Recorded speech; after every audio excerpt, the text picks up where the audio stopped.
எனது அன்பார்ந்த யூபிஎஸ்சி மற்றும் டிஎன்பிஎஸ்சி மாணவர்களுக்கு எனது வணக்கங்கள். இந்த வாரம் நம்ம என்ன எக்ஸ்பிளைன்டு சீரீஸில் பார்க்க போகிறோம் அப்படின்னு பார்த்தீங்கன்னா, with respect to delimitation topics தாங்க நம்ம பார்க்க போகிறோம்.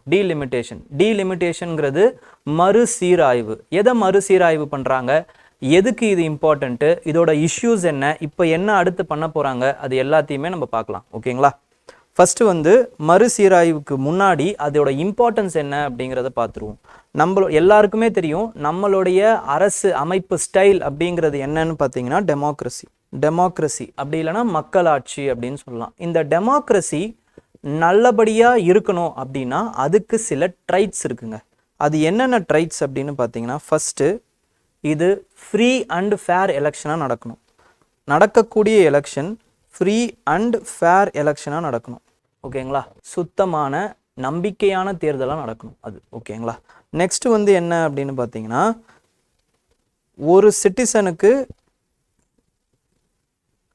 ஒன் வேல்யூ, அவன் போட வேண்டிய ஒரு ஓட்டுக்கு ஒரே வேல்யூ தான். அப்போது ஒரு குடிமகனுக்கு ஒரு வேல்யூ தான் இருக்கணும், ஒரு ஓட்டு தான் இருக்கணும். ஒரு குடிமகனுக்கு ஒரு வேல்யூ ஒரு ஓட்டு. இது அடுத்து. நெக்ஸ்ட் என்ன அப்படின்னு பார்த்தீங்கன்னா, ஃபைனல் டிசிஷன் மேக்கிங் அத்தாரிட்டி யார்கிட்ட இருக்கணும்னு பார்த்தீங்கன்னா, should rest with people elected representatives. மக்களால் தேர்ந்தெடுக்கப்பட்ட பிரதிநிதிகள் கிட்ட தான் கடைசி முடிவெடுக்கிற திறன் இருக்கணும். ஓகேங்களா?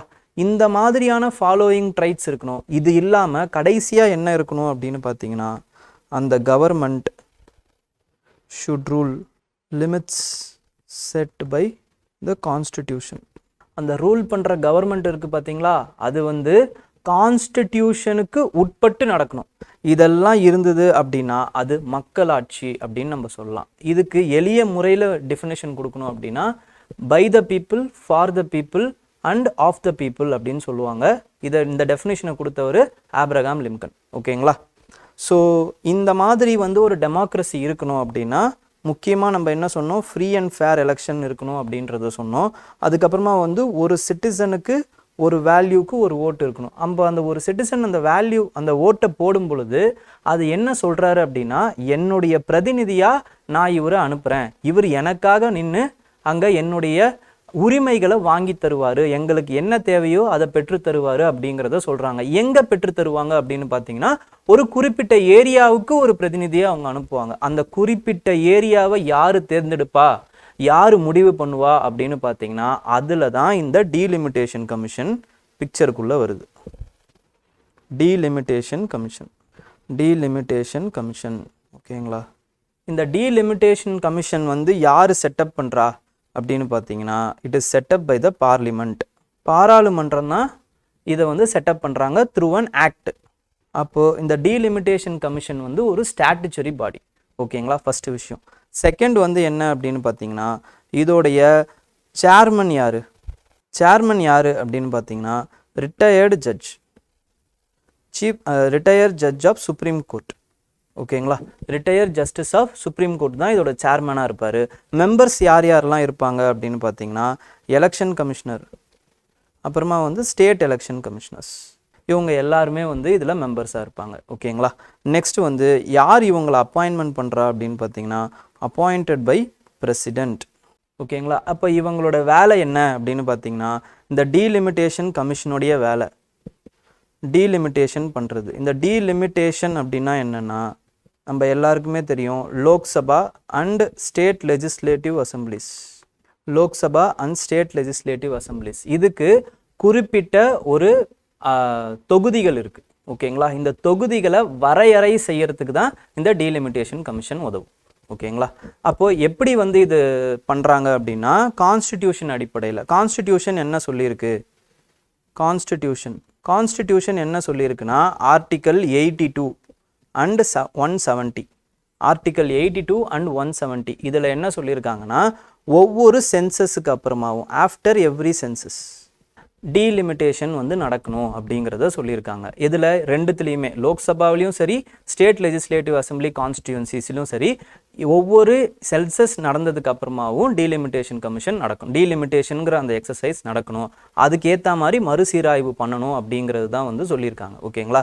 அப்போ இது வரைக்கும் அந்த கான்ஸ்டிடியூஷன் அடிப்படையில் எவ்வளவு மறுசீராய்வு நடந்திருக்கு அப்படின்னு பார்த்தீங்கன்னா வெறும் 3 தாங்க நடந்திருக்கு. ஏன் 3 தான் நடந்திருக்கு அப்படின்னு பார்த்தீங்கன்னா ஃபஸ்ட்டு நம்ம என்னென்னன்றதை பார்த்துருவோம். ஃபஸ்ட்டு வந்து 1952 51 அடிப்படையிலான சென்சஸ் அடிப்படையிலான மறுசீராய்வு 52 நடந்துச்சு.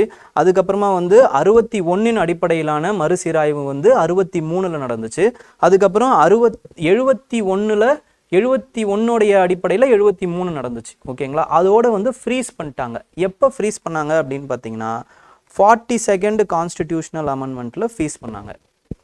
கான்ஸ்டிடியூஷனல் அமெண்ட்மெண்ட் ஆக்ட் அதில் அரசியலமைப்பு திட்ட மசோதாவில் வந்து என்ன பண்ணிட்டாங்கன்னா அந்த டீலிமிட்டேஷன் அப்படிங்கிறது ஒரு 26 வருஷத்துக்கு வேணாம், 26 இயர்ஸுக்கு. ஓகேங்களா? வேணாம் அப்படின்னு வந்து ஃப்ரீஸ் பண்ணாங்க. ஓகேங்களா? ஏன் ஃப்ரீஸ் பண்ணாங்கன்னா பாப்புலேஷன் கண்ட்ரோல் வேணும், நமக்கு பாப்புலேஷன் கண்ட்ரோல் இல்லாமல் போய்கிட்டு இருக்கு. அப்போது பாப்புலேஷன் அடிப்படையில் தான் நம்ம இப்போ வந்து சீராய்வே பண்ணுறோம். அப்போது எல்லாருமே என்ன பண்ணிட்டாங்க அப்படின்னு பார்த்தீங்கன்னா ஸ்டேட் கவர்மெண்ட்ஸ் பாப்புலேஷனை வந்து கம்மி பண்ணுறதுக்கு எந்த ஒரு நடவடிக்கையும் எடுக்கலை. அப்போது அவங்களுக்கு வந்து ஒரு இன்சென்டிவைஸ் கொடுக்கணும் அப்படிங்கிறதுக்காக உந்துதலாக இருக்கணும் அந்த குறைக்கிறதுக்கு உந்துதலாக இருக்கணுங்கிறதுக்காக மறுசீராய்வை வந்து ஒரு 26 வருஷம் தள்ளி போட்டுட்டாங்க. ஓகேங்களா? அப்போ சீட்ஸ் பர் பாப்புலேஷன் 1971 சென்சஸ் வச்சு ஃப்ரீஸ் ஆயிடுச்சு, ஃப்ரோசன்.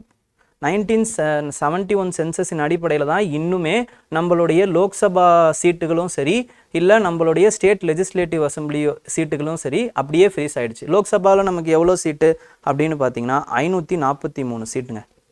இப்போ வரைக்கும் அவ்வளோதான் இருக்குது. 1971 ஃப்ரீஸ் பண்ணது இப்போ வரைக்கும் அப்படியே தான் இருக்குது. இது எதோட அடிப்படையில் சென்சஸ் 1971 அடிப்படையில் ஏன் ஃப்ரீஸ் பண்ணாங்க, எதில் ஃப்ரீஸ் பண்ணாங்க அப்படின்னு பார்த்தீங்கன்னா 42nd கான்ஸ்டியூஷன் அமெண்ட்மெண்ட்டில் ஃப்ரீஸ் பண்ணிட்டாங்க. ஓகேங்களா? இதுக்கப்புறம் நம்மளுடைய இப்போ தமிழ்நாடோட இதுவும் எடுத்துப்போம். தமிழ்நாடுடைய சட்டமன்றத்துலையும் பார்த்தீங்க அப்படின்னா நம்மளுடைய தொகுதி 230 நம்மளுடைய தொகுதி 234 இருக்குது. ஓகேங்களா? இதுவும் அப்படி தான் ஃப்ரீஸ் ஆயிருக்கு. ஓகேங்களா? ஸோ இதுக்கப்புறம் என்ன பண்ணுறாங்கன்னா 2000 அப்போ 26 வருஷம்னா 2000தோட முடியணும் இல்லைங்களா? 2000 வந்து 84வது கான்ஸ்டியூஷன் அமெண்ட்மெண்ட் ஆக்டில் இதை அப்படியே டபுள் பண்ணிங்கன்னா 84 வந்துடும். 42 × 2 போட்டிங்கன்னா 84 வந்துடும். ஓகேங்களா? ஈஸியாக ஞாபகம் வச்சுக்கலாம். இன்னொரு 26 இயர்ஸ் வந்து தள்ளி போடுறாங்க. 26 இயர்ஸ் வந்து டீலிமிட்டேஷன் கமிஷன்ஸ் வேணாம் அப்படின்னு வந்து தள்ளி போடுறாங்க. ஓகேங்களா? ஏன் இதுக்கப்புறம் திருப்பி தள்ளி போடுறாங்கன்னா மறுபடியும் அதே பாப்புலேஷன் இன்னும் கண்ட்ரோலுக்கு வரட்டும் அப்படிங்கிறதுக்காக தள்ளி போடுறாங்க. ஆனால் சில விஷயங்களை செய்கிறாங்க. என்ன விஷயங்கள் அப்படின்னு பார்த்தீங்கன்னா இந்த டீலிமிட்டேஷன் கமிஷன் அப்படிங்கிறது வெறும் கான்ஸ்டிடியூஷனை வந்து அந்த தொகுதிகளை வந்து மறுசீராய்வு பண்ணுறது மட்டும் கிடையாது. அதுக்கு பதில் எஸ்சி எஸ்டியோடைய சீட்டுகளை வந்து ஒதுக்குறது, அவங்களுடைய பாப்புலேஷனுக்கு அடிப்படையில் ஒதுக்குறது இவங்களுடைய வேலை தான். ஓகேங்களா? அப்போ இதை என்ன பண்ணுறாங்க அப்படின்னு பார்த்தீங்கன்னா 2001 அடிப்படையில் 2001 எடுக்கப்பட்ட சென்சஸின் அடிப்படையில் அதை வந்து பண்ணுறாங்க டீலிமிட்டேஷன் கமிஷன் மூலமாக. ஓகேங்களா? இந்த 1984 இதை செய்கிறாங்க. ஓகே, அப்போ நமக்கு இப்போ எஸ்சி எஸ்டி ரிசர்வேஷன் இருக்குது பார்த்தீங்களா? ரிசர்வேஷனில் ஒதுக்கப்பட்ட சீட்ஸ் இருக்குது பார்த்தீங்களா? சீட் ஷேரிங் அது வந்து இந்த 2001 சென்சஸ் அடிப்படையில் எடுக்கப்பட்டது. இப்போ இவ்வளோதாங்க. இதுதான் இப்போதைக்கு இப்படி தான் ஃப்ரோசன் ஆயிருக்கு. நெக்ஸ்ட் 26 வருஷம் வரைக்கும் எதுவும் பண்ணக்கூடாது அப்படின்ட்டு. ஆனால் இப்போ அடுத்து 26 வருஷம்னா 2026 டீலிமிட்டேஷன் கமிஷன் அமைக்கப்படும் அப்படின்ட்டு அறிவிச்சிட்டாங்க கவர்மெண்ட். ஓகேங்களா? இப்போ வருஷம் வந்து 2024. ஓகேங்களா? இப்போ என்ன ப்ராப்ளம் அப்படின்னு பார்த்தீங்கன்னா ஒரு மிகப்பெரிய இஷ்யூ வந்து நம்மளுடைய இந்தியாவை சூழ்ந்திருக்கு with respect to delimitation commission. அது என்னன்னா ஃபர்ஸ்ட் ஆஃப் ஆல் இஷ்யூ என்னங்கிறத சொல்கிறேன். ஃபர்ஸ்ட் இஷ்யூ வந்து இந்த 52 வருஷத்தில் 52 இயர்ஸில் சதர்ன் ஸ்டேட்ஸ் பாப்புலேஷன் கண்ட்ரோல் பண்ணிட்டாங்க. ஆனால் நார்தர்ன் ஸ்டேட்ஸ் அவங்களுடைய பாப்புலேஷனை கண்ட்ரோல் பண்ணல. ஓகேங்களா? அவங்களுடைய பாப்புலேஷன் பார்த்தீங்கன்னா அதிகமாயிடுச்சு. நம்மளுடைய பாப்புலேஷன் அதாவது வந்து சதர்ன் ஸ்டேட்ஸில் இருக்கிற மக்கள் தொகை வந்து கம்மியாயிடுச்சு. ஓகேங்களா? இப்போ பாப்புலேஷன் அடிப்படையில் தான் நம்ம டீலிமிட்டேஷன் பண்ணணும். ரெண்டு விதமாக பண்ணலாம் அப்படிங்கிறத ப்ரப்போஸ் பண்ணியிருக்காங்க. என்ன மாதிரியான ப்ரப்போசல் அப்படின்னு பார்த்தீங்கன்னா இது ஃபஸ்ட்டு, இது வந்து செகண்ட். ஃபர்ஸ்ட் என்ன அப்படின்னா இருக்கிற 543 தொகுதிகளை பாப்புலேஷன் அடிப்படையில் பிரித்து கொடுக்குறது, வேற வேற இடத்துக்கு ரீஅலோகேட் பண்ணுறது. 543 ஃபிக்ஸாக பண்ணிவிட்டு பாப்புலேஷன் அடிப்படையில் ரீஅலோகேட் பண்ணுறது. இப்படி பண்ணாலும் சரி, இல்லைனா வந்து ப்ரொபோர்ஷனாலிட்டி அடிப்படையில் டபுள் ஆக்குறது, அவங்களுடைய ப்ரொபோர்ஷனுக்கு ஏற்ற மாதிரி டபுள் ஆக்குறது. ஓகேங்களா? அப்படி பண்ணாலும் சரி, இந்த சதர்ன் ஸ்டேட்ஸ் இருக்குது பார்த்தீங்களா, இவங்களுக்கு பலத்த அடி விழுது with respect to political representation. ஓகேங்களா? எப்படின்னு சொல்கிறேன் கேட்டுக்கோங்க. இப்போ தமிழ்நாடு இருக்குங்க, தமிழ்நாடு இருக்குது. இப்போ 543 நீங்கள் அலோகேட் பண்ணுறீங்கன்னு வச்சுக்கோங்களேன். அலோகேட் பண்ணிங்கன்னா நமக்கு 8 சீட்டு அடி வாங்குது. 8 சீட்டு வந்து நம்மக்கிட்டேருந்து எடுக்கப்படுது. ஓகேங்களா? அப்படி இல்லை, டபுள் பண்ணுறீங்க, பாப்புலேஷன் அடிப்படையில் நீங்கள் எக்ஸ்ட்ரா சீட்டு தரீங்கன்னு வச்சுக்கோங்களேன். அப்படியே தந்தாலுமே தமிழ்நாட்டுக்கு எவ்வளோ சீட்டு தான் கிடைக்குது அப்படின்னு பார்த்தீங்கன்னா 39லேருந்து 49, வெறும் 10 சீட்டு தான் இன்க்ரீஸ் ஆகுது. ஆனால் இதே உத்தரப்பிரதேஷ் பாருங்கள், உத்தரப்பிரதேஷுக்கு கிட்டத்தட்ட 11 சீட்டு வந்து அவங்களுக்கு கெயின் ஆகுது. ஓகேங்களா? அப்படி இல்லைனா டபுள் ஆக்குனீங்க அப்படின்னா கிட்டத்தட்ட 63 சீட்டு அவங்களுக்கு கெயின் ஆகுது. எப்படி பார்த்தாலுமே யார் டிஸ்அட்வான்டேஜஸாக இருக்காங்க அப்படின்னு பார்த்தீங்கன்னா சதர்ன் ஸ்டேட்ஸ், அதுக்கப்புறமா வந்து small states in north India, அதுக்கப்புறமா வந்து நார்த் ஈஸ்டர்ன் ஸ்டேட்ஸ், இவங்க எல்லாருமே பார்த்தீங்க அப்படின்னா வந்து டிஸ்அட்வான்டேஜஸ் பொசிஷனில் இருக்கிறாங்க. ஓகேங்களா? இது ஒரு பெரிய பிரச்சனையாக பார்க்கப்படுது. ஓகேங்களா? ஃபர்ஸ்ட் இஷ்யூ வந்து என்னன்னா இந்த political significance, losing of political significance with respect to the southern states versus the northern states. இது என்ன ஆகும், இந்த மனநிலை எங்கே கொண்டு போய் சேர்க்கும் அப்படின்னு பார்த்தீங்கன்னா டிஸ்என்ஹான்ஸ்மெண்ட், அதாவது வந்து டிசப்பாயின்மெண்ட்டில் கொண்டு போய் சேர்க்கும். மக்கள் சதர்ன் ஸ்டேட்ஸில் இருக்கிறவங்க வந்து சரி நம்ம ஒழுங்காக நடந்துமே நம்மளுக்கு வந்து ஒரு பனிஷ்மெண்ட் மாதிரியான ஒரு விஷயம் வந்துருச்சு, பொலிட்டிக்கலாக நம்மளுடைய சிக்னிஃபிகன்ஸை நம்ம இழந்துட்டோமே, எதனால் சென்ட்ரல் கவர்மெண்ட்டோடைய உத்தரவை நம்ம மதிச்சதுனால நம்ம இந்த மாதிரியான ஒரு விஷயத்தை இழந்துட்டோமே அப்படின்னு வந்து நினைப்பாங்க. இது எது வரைக்கும் கொண்டு போய் சேர்க்கும் அப்படின்னு பார்த்தீங்கன்னா கிட்டத்தட்ட பிரிவினைவாதம் வரைக்கும் கொண்டு போய் சேர்க்கும் அப்படின்னு அரசியல் ஆர்வலர்கள் சொல்கிறாங்க. ஓகேங்களா? இது இல்லாமல் என்ன அப்படின்னு பார்த்தீங்கன்னா இது ஃபெடரல் செட்டப்புக்கே வந்து எதிரானது. ஓகேங்களா? கூட்டாட்சி தத்துவத்திற்கு எதிரானது அப்படிங்கிறத சொல்கிறாங்க. ஸோ இதெல்லாம் பார்த்தீங்கன்னா இதோட இஷ்யூஸாக இருக்குது. அப்போ இதை எப்படி ரெக்டிஃபை பண்ணலாம் அப்படின்னு பார்த்தீங்கன்னா ஃபஸ்ட்டு விஷயம், சென்ட்ரலில் இருக்கக்கூடிய தொகுதிகளை அப்படியே வச்சுருங்க. மெயின்டைன் 543 சீட்ஸ் இன் சென்ட்ரல், அதாவது வந்து இன் பார்லிமெண்ட். ஓகேங்களா? சென்ட்ரலில் அப்படியே வச்சுருங்க அப்படிங்கிறத சொல்கிறாங்க. செகண்டு, ஸ்டேட் லெஜிஸ்லேட்டிவ் அசம்பிளிஸில் மட்டும் increase the seats with respect to their proportion, அவங்களுடைய ப்ரொபோர்ஷனுக்கு ஏற்ற மாதிரி கொஞ்சம் மாற்றுங்க. ஓகேங்களா? தேர்டு வந்து என்ன அப்படின்னு பார்த்தீங்கன்னா இந்த டீலிமிட்டேஷனுடைய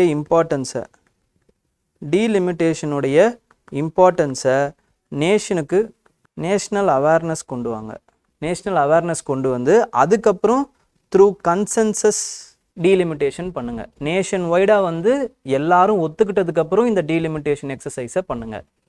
ஃபோர்த் வந்து என்ன சொல்கிறாங்கன்னா financial incentives to the southern ஸ்டேட்ஸுக்கு கொடுங்க. Through more devaluation of financial powers using the 16th finance commission பண்ணுங்க அப்படிங்கிறத சொல்கிறாங்க. ஓகேங்களா? Financial incentives. நெக்ஸ்ட் வந்து more devaluation to third tier municipalities and panchayat, இதெல்லாம் ஒரு வழிவகையாக சொல்கிறாங்கங்க. ஓகேங்களா? ஸோ டீலிமிட்டேஷன் அப்படிங்கிறது ஓவராலாக பார்த்தீங்க அப்படின்னா அது ஒரு முக்கியமான எக்ஸசைஸ். ஓகேங்களா? ஏன்னா 1971 ஒரு லோக்சபா தொகுதிக்கு கிட்டத்தட்ட 10 லட்சம் பேரை ஒருத்தர் ரெப்ரசன்டேட்டிவாக இருந்தார். இப்போ அந்த ஒரு எண்ணிக்கை பார்த்தீங்க அப்படின்னா தமிழ்நாட்டிலேயே கிட்டத்தட்ட 20 லட்சமாக உயர்ந்திருக்கும். ஓகேங்களா? ஒருத்தர் 20 லட்சம் பேரை எப்படி வந்து ஓட்டு கேட்டு போவார்? ஒரு தொகுதிக்கு 20 லட்சம் பேருக்கு எப்படி ஓட்டு கேட்டு போவார்? அது வந்து ஹியூமன்லி இம்பாசிபிளாக மாறிடுது. ஹியூமன்லி இம்பாசிபிளுங்கிறதுனால அந்த டாஸ்க்குக்கு நிறைய பணம் செலவு பண்ண வேண்டியதாக இருக்குது. இப்போ நிறைய பணம் செலவு பண்ணுறதுனா இது டெமோக்ரஸிக்கு எதிரானதாக மாறிடுது.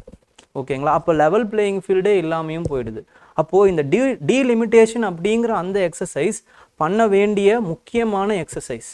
ஆனால் அதை எப்படி பண்ணுறது, எவ்வளவு தூரத்துக்கு பண்ணுறது அப்படிங்கிறதுல எல்லாரோடைய ஒத்துழைப்போடு செஞ்சு அதுக்கப்புறமா வந்து ஒரு நேஷ்னல் கன்சென்சஸை கொண்டு வர்றது தான் இப்போ நம்மளுடைய need of the hour. So இந்த அளவுக்கு தான் உங்களுக்கு எக்ஸாம் பாயிண்ட் ஆஃப் வியூவில் இம்பார்ட்டன்ஸாக தேவைப்படும். ஸோ ரிவிஷன் பண்ணுறதுக்கு உங்களுக்கு இந்த நோட்ஸ் தமிழ் அண்ட் இங்கிலீஷில் நான் வந்து கொடுத்துருக்கேன். ஸோ இதையும் பாருங்கள், படிங்க.